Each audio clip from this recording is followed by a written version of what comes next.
travas, bloqueios, limitações. Por que o ser humano tem isso?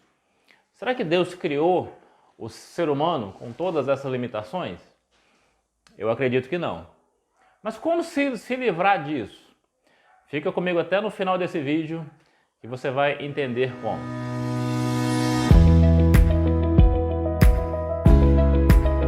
Eu sou Hélio Amaral e quero trazer para você mais uma palavra que com certeza vai edificar a tua vida. E para te conduzir à resposta daquilo que eu te falei no início, como ficar livre de travas, como ficar livre de bloqueios, eu quero trabalhar com você hoje um texto que está em Isaías capítulo 6. Mas antes eu quero trabalhar uma introdução para que você entenda certo o conteúdo que eu quero trazer para você hoje. Imagina você quando compra um celular, certo? E você começa a usar esse celular, começa a tirar fotos, começa a receber ali, certo? Fotos, vídeos, seja do WhatsApp ou de qualquer outro aplicativo, o seu celular começa a ficar carregado com todas aquelas informações e com o passar do tempo ele começa a ficar lento, certo?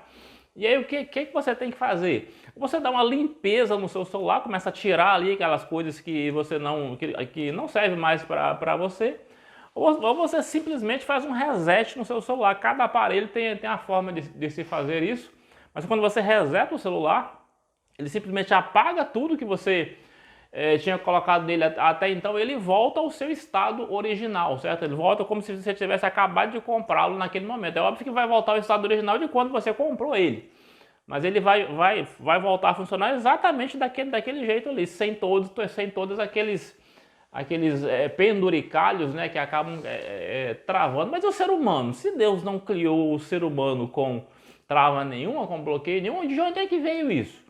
Eu acredito que isso depende de quê? Isso depende da criação, isso depende do contexto onde você foi criado, onde você desenvolveu a sua vida, que as circunstâncias de vida foi trazendo para você limitações, certo? E hoje o que você vive hoje é resultado disso, resultado de que você viveu na tua vida até aqui. E há muitas situações que nos bloqueiam. Quando nós começamos a caminhar, a vivenciar alguma coisa, a desenvolver algum projeto, mas quando chega num ponto a gente trava. Por quê? Porque revela um bloqueio que está ali. Mas ok, então com relação ao celular, então quando começa a ficar lento demais, eu vou lá e reseto que resolve. E o ser humano, como é que reseta o ser humano? É exatamente sobre isso que eu quero te falar. E o texto de Isaías, ele nos mostra algo muito interessante. Então eu vou discorrer a história e por favor se veja na história e observe como é que os bloqueios podem ser retirados da sua vida. Isaías capítulo 6, eu vou ler até o verso 8 e vou falar versículo a versículo. No versículo 1 diz assim: No ano em que morreu o rei Uzias, eu vi o Senhor assentado sobre um alto e sublime trono, e as orlas do seu manto enchiam o templo. Correto? O contexto desse texto é o seguinte, que começa assim: no ano em que morreu o rei Uzias. Isaías viveu no reino do sul, certo? Judá. E houve uma sucessão de bons reis e exatamente o rei Uzias, ele encerra essa sequência ali de sucessão de bons reis que serviam ao Senhor. E o sucessor que viria depois de Uzias não era flor que se cheire, não era uma pessoa que estava alinhado com os caminhos do Senhor. Isso traz para o profeta Isaías exatamente o quê? Uma preocupação. E ele faz o quê? Ele vai ao templo orar ao Senhor, certo? Ou seja, em um contexto de preocupação, o que ele faz? Ele não fica reclamando da situação, ele não fica falando que a culpa é de A ou B, não, ele vai exatamente no templo buscar ao Senhor. Aqui a gente já começa a discorrer, certo, o entendimento de como é que a gente desbloqueia. A primeira coisa é o seguinte: quando vem as preocupações na tua vida, qual tem sido a sua postura? Você tem reclamado das situações em que o país se encontra? Você tem reclamado do presidente, governador, prefeito, seja lá de quem for? Como é que tem sido a sua postura? Porque é o seguinte, eu falei num vídeo há um tempo atrás aqui o seguinte: as suas palavras, elas constroem cenário. Então, de repente, você não gosta da postura do presidente, você vai reclamar do presidente, reclama. A sua postura está simplesmente reforçando aquele cenário que você está enxergando. Ou seja, que diferença você está fazendo na situação? Nenhuma, certo? Então, você tem que ter a sua postura, as suas palavras, tem que ser palavras que vai construir uma realidade que você almeja. Não apenas que você constatou a realidade, você vai confirmar aquela realidade com suas palavras. Isaías viu um cenário ruim. E o que ele fez? Ele foi buscar o Senhor. E quando um cenário ruim vem à tua vida, a primeira coisa que você tem que fazer é o seguinte: busque o Senhor. Busque a presença do Senhor. E quando ele buscou o Senhor, ele teve a visão do Senhor sentado em um alto e sublime trono. O que significa isso? Ele estava preocupado com a situação da nação, que o rei que viria a partir daí era um rei mau. Era um rei que não servia ao Senhor. Quando o Senhor se revela a Isaías sentado no trono, o que Deus estava dizendo para ele nessa revelação? Estava dizendo o seguinte: Deus falando com Isaías: ei, quem está sentado no trono sou eu. Quem está no governo sou eu. Quem está no comando sou eu. Correto? A primeira coisa que Isaías entende é aquilo ali. Mas o texto segue. Diz o seguinte, vamos ver aqui 2, 3 e 4 agora. Isaías teve a visão do trono de Deus, Deus mostrando para Isaías que ele estava no governo. Apesar da situação estar ruim, Deus está no governo, certo? Verso 2 diz assim: ao seu redor havia serafins, cada um tinha 6 asas. Com 2 cobriam o rosto, e com 2 cobriam os pés, e com 2 voava. E clamavam uns para os outros, dizendo: Santo, Santo, Santo é o Senhor dos Exércitos. A terra toda está cheia da sua glória. E as bases dos limiares moveram-se à voz do que clamava, e a casa se enchia de fumaça. Certo? Quando ele tem a visão do trono, junto ao trono ele tem a visão de serafins. O que é um serafim? Serafim é um anjo, certo? E a palavra serafim, o significado é o seguinte: é um anjo que arde em fogo, é um anjo abrasador, é um anjo que arde em fogo, certo? E o que aqueles anjos estavam fazendo? Aqueles anjos estavam adorando ao Senhor, mas o nível da adoração era tão intensa, o nível da adoração que aqueles serafins ministravam era tão intensa que os limiares, as bases do templo, elas estremeceram, certo? Imagina um terremoto no templo. Então a adoração era tão intensa, certo? Que houve esse estremecer das bases do templo, ok?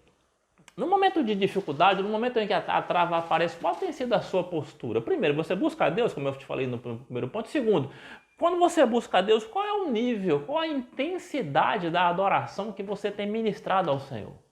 Você está preocupado porque a trava aconteceu, você não conseguiu romper o limite, aí você decidiu: eu preciso buscar o Senhor. Se você busca, beleza. Mas quando você busca, qual é o nível da tua adoração? Qual é a intensidade da tua adoração? Meu querido e minha querida, o texto me diz que os serafins estavam adorando, mas a intensidade era tanta que, sabe, a construção, o alicerce da construção tremeu.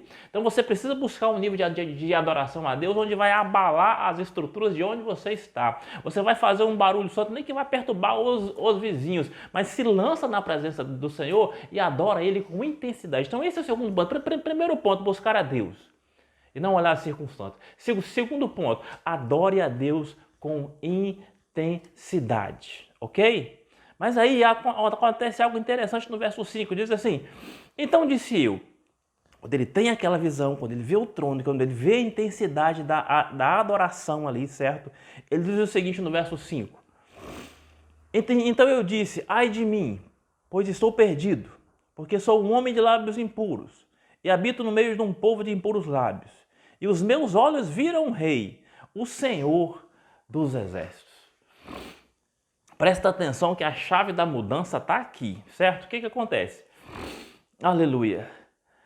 Há um texto na palavra que está em 2 Coríntios 3,18, que diz assim: é só uma porção do texto, contemplando como que por espelho. Quando você olha para um espelho, o que é que você enxerga? Quando você olha no espelho, você enxerga você mesmo. Só que quando você vê a si mesmo, você vê a si mesmo com os seus próprios olhos. Você vê a si mesmo e se vê como você próprio se vê, certo? Mas quando você busca a Deus com intensidade e Deus se revela a você, é como se o próprio Deus colocasse um espelho na tua frente e você se contempla como que por espelho. Só que é Deus colocando o espelho. Você já não passa a se ver como você se vê, você passa a se ver como o próprio Deus te vê. E a chave da mudança está aqui. É você buscar Deus em intensidade para que Deus te mostre como Ele te vê. E quando ele te mostrar isso, aí você precisa ter uma postura. O que Isaías faz?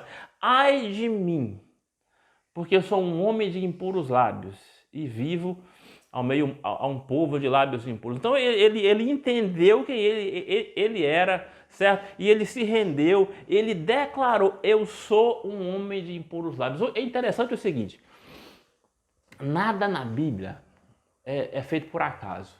O chamado de Isaías, no livro de Isaías, ele está no capítulo 6. Mas quando você vai lá no capítulo 1, Isaías já começa a profetizar ali. Peraí, como é que é isso? Como é que o cara lá já no capítulo 1, 2, 3, 4, 5, ele já está em ação, ele já está exercendo o ministério profético, mas o chamado dele só acontece no capítulo 6? Não parece uma coisa errada? Parece uma coisa estranha, mas eu acredito na intencionalidade da palavra. O que eu entendo aqui? Muitas vezes nós estamos na presença do Senhor, nós estamos ativos, estamos fazendo isso aqui no ministério A, B ou C, certo? Mas ainda há bloqueios na nossa vida.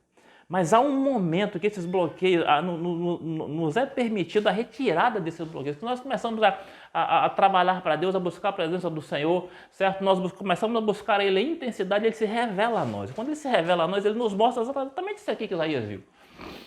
É o Senhor nos mostrando como Ele nos vê. A nossa postura tem que ser de que eu sou assim. O Senhor me mostrou assim, então eu sou desse jeito. Certo? Isso me remete ao texto de Jesus, alguns textos, algumas passagens dele, onde pessoas se encontravam com ele e diziam: o que você quer? O que você quer que eu te faça? Imagina Jesus se encontrando com o cego e falando com o cego assim: o que você quer que eu te faça? Não parece óbvio que o cego precisa enxergar? Mas o que Deus quer é o seguinte: que você coloque aquilo que está no seu coração para fora. Que você expresse aquilo que você entende, que você expresse aquilo que você é. Mas quando Ele te mostra exatamente da mesma forma com que Ele te vê, não fique com reserva, se lance na presença dele. Senhor, é assim mesmo, eu sou assim mesmo. Eu tenho esse monte de erro aí, eu sou desse jeito. E quando isso aconteceu, quando houve essa declaração, quando houve essa confissão, Isaías abrindo o coração, falando: eu sou desse jeito, aí o que acontece? O texto segue. O texto segue e no verso 7 diz assim, aliás, nos 6 e 7, diz assim: então voou para mim um dos serafins, trazendo na mão uma brasa viva que tirara do altar, com uma tenaz. E com a brasa tocou a minha boca e disse: eis que isso tocou os seus lábios, a tua iniquidade foi tirada e perdoado o teu pecado. Olha só que interessante, o que teve até aqui? Busca a Deus, não ficar murmurando, reclamando das situações, busca a Deus, a adoração com intensidade, Deus revelando aquilo que ele viu no profeta. O profeta abrindo o coração: eu sou desse jeito mesmo, eu sou pecador, eu vivo no meio do povo pecador. Aí um serafim, olha só os detalhes. O que é o serafim? O serafim é um ser que arde em fogo, ele tira do altar uma brasa, que também a brasa é o quê? Um elemento que arde em fogo. Só que o serafim, ele não pegou a brasa com a mão. Ele usou o quê? Uma tenaz. O que é uma tenaz? Imagina um alicate que é usado para manusear objetos quentes. Então ele pega essa tenaz, usando esse alicate, e toca na boca de Isaías com a brasa. No que ele toca na boca de Isaías com a brasa, ele diz o seguinte: a sua iniquidade foi tirada e os seus pecados estão perdoados. O detalhe aqui que eu acho interessante é o seguinte: se o serafim é um ser que arde em fogo e a brasa é um elemento que arde em fogo, por que o próprio serafim não pegou a brasa com a mão e levou até a boca de Isaías? Ele usou um alicate, ele usou uma tenaz. Por que isso aconteceu?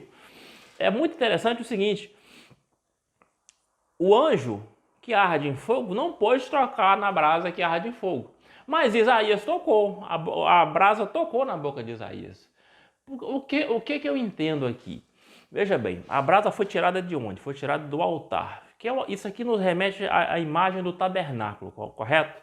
Onde o altar ficava no pátio. Dentro do tabernáculo, no lugar santo, ficava os pães da presença, o candelabro e o altar de incenso, e dentro do Santo dos Santos ficava a Arca da Aliança, onde Deus se manifestava ali. Mas quando você olha o tabernáculo como um todo, as 3 portas de acesso, porta do caminho, verdade e vida, isso remete o que? Isso remete ao próprio Jesus, correto? Então uma brasa tirada do altar, uma brasa tirada da presença de Deus, remete à essência do próprio Deus, certo? Isso é a brasa, algo tirado da essência do próprio Deus, ok? E o homem, de onde é que o homem veio? A Bíblia diz que eu e você fomos criados à imagem e semelhança de Deus. Então nós saímos do próprio Deus. Então veja bem, de um lado, eu e você que saímos, nós somos a essência do próprio Deus, uma brasa tirada do altar que vem da essência do próprio Deus. Quando as mesmas essências tocam há um reset e há um destravamento. O que o anjo falou? Retirada foi a sua iniquidade, perdoado foi o seu pecado. Então, quando você tem esse toque, quando você tem essa entrega, e quando você toca a essência com a essência com Deus, há um destravar na tua vida, há um reset na tua vida, e a partir daí você passa a viver aquilo da forma com a qual Deus te projetou, sem trava nenhuma, sem dificuldade nenhuma, sem limitação nenhuma. Mas tem que haver esse processo, busca a Deus, intensidade na adoração, se entregar de coração para o Senhor. Eu sou desse jeito que o Senhor está vendo. A partir daí vai haver o toque que vai resetar completamente a tua vida. Mas o texto segue. O texto diz o seguinte, no verso 8. Depois disto, ouvi a voz do Senhor que me dizia, a quem enviarei? E quem irá por nós? Então disse eu, Isaías responde, eis-me aqui, envia-me a mim. Depois do reset, depois do toque, certo? O Senhor até meio que faz um teste, né? Quem enviarei? Isaías entendeu, captei o que o Senhor quer dizer, eis-me aqui. Sem trava nenhuma, sem bloqueio nenhum, sem dificuldade nenhuma. Por isso é que eu entendo que o chamado só foi no capítulo 6. Mas no capítulo 1, 2, 3, 4, 5, Isaías já estava em ação. Para mostrar para mim e para você que existem travas na nossa vida. Por quê? Porque existem níveis maiores para serem... Por que eu estou te dizendo isso? Porque há níveis maiores para serem alcançados. Mas só vai ser alcançado quando as travas forem retiradas. Mas para isso, é preciso que você busque esse contato, a essência com Deus, sem sabe? Senhor, mas eu estou bem, eu estou legal. Não, se entrega completamente, se rende completamente. Quando tocar a essência com a essência, vai haver um reset na tua vida e você vai viver o extraordinário de Deus na tua vida. Ok? Essa é a palavra de Deus para você hoje, que essa palavra abençoe a tua semana, que você viva essa palavra com intensidade, certo? E seja destravado para o propósito que Deus tem para a tua vida. Eu quero te convidar a começar a acionar esse propósito, se essa palavra edificou a tua vida, certo? Compartilhe com quem você entende que precisa ouvir essa palavra também, ok? Deixe também o seu like, o seu comentário. E tenha uma semana vitoriosa em nome de Jesus.